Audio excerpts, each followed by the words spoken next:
The Bob was a special fella. I do like Baha'u'llah, but the predecessor was such a special fella. So incredibly powerless, humble, meek, true to his word. And in his powerlessness, God created in him great power. I still need to investigate other Baha'i sects, uh, Joel Malangero, Baha'i Reformed. I still need to read their paperwork. I've read most of Entry by Troops, which is phenomenal. And they say Neil Chase has Ogson, meaning a direct son of Mason Remy, Pepe Remy. There might be someone else in there. In a line of guardians after the mysterious death of Shogi Effendi. Anyways, the Bob was a special fella, and I don't know why his spirit was so unique and incredible.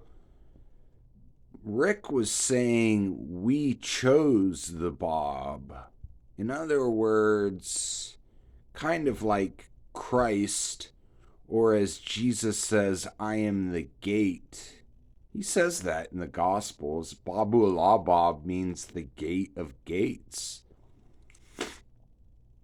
We chose the Bob in this dispensation or duration of 1,000 years. Krishna says, I return every millennial to reestablish virtue.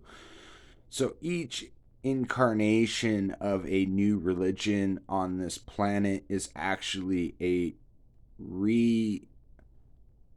it's like the current that lights a light bulb, or the three blind brothers trying to describe an elephant. You know, if the light bulbs are a different shade, if the light bulbs are a different tint, then the light in the room could be green, yellow, blue, red, purple, whatever. But it's still the same current. Or as a lamp is turned off and another lamp elsewhere in the room is turned on, it's the same current or electrical charge. It's just a different lamp. The personalities may be unique to that dispensation, but it's God turning on the lamp. The unique message may be for a certain people, time, and place in which the manifestation, avatar, prophet, apostle, servant lived. I am the lowliest of servants. In the time in which the servant lived. But the message is the same. I know it's easy to focus on the differences. You may go back to the index and say, well, look what he said here. I found this by trying to find the differences. But Baha'u'llah says, focus your gaze upon its unity and not the differences there within. Jew, Christian, Muslim, Baha'i, Buddhist, Hindu, they're all really just trying to help with their Torah, Gospel, Quran, Ketubiyad, Bhagavad Gita, Dhammapada, or even Zoroaster and the Zendavistas, though I couldn't find any good information on that.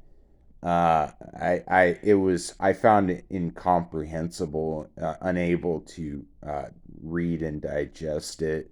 For whatever reason, I wasn't able to understand the Zenda Vistas. But that's like one, two, three, four, five, six uh, religions that made sense, and one that I didn't quite understand. Anyways, it is the same light turning on and off and then back on again. And they're really all love notes to humanity, as if there is a creator and he desires your welfare, prosperity, truth, abundance, and love.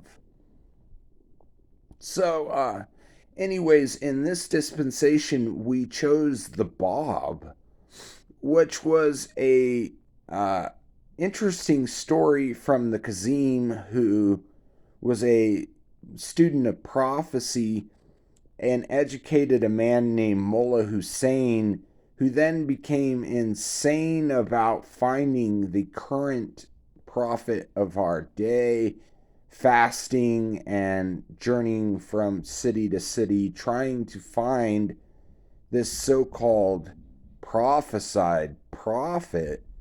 And then one day he found him.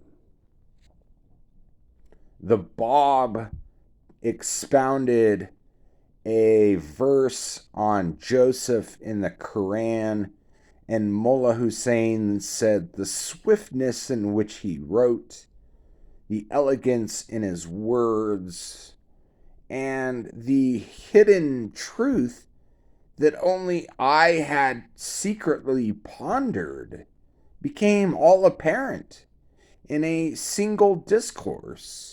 Abdul Baha was born in the course of that night, and the Bab preached through the day. So, anyways, he started a revolution with a corruption in Islam, as any time a corruption happens, there's the potential for a saint to rise up. There's the potential for a saint to rise up and meet the forces of darkness with the forces of good. So the Bab started a revolution, and 10,000 Bobbies, all with smiles on their faces, were executed. They had smiles on their faces. They were so happy to be martyrs for the Bab. And their blood cleansed the tabernacle, and a new religion was born, wherein which Baha'u'llah in 1863 declared that he was the one whom God shall make manifest. Some people think Baha'u'llah failed in his mission. He was unable to unite the tribes of the world, and the area of Persia in which he lived, or even his own family. I don't know. Others say we're not surprised. The Baha'i faith is not the biggest religion in the world. It's only been about 150 years, wherein which it takes roughly 300 to 500 years to make its full impact. Anyways, we're at about 10 minutes, Enjoy your day.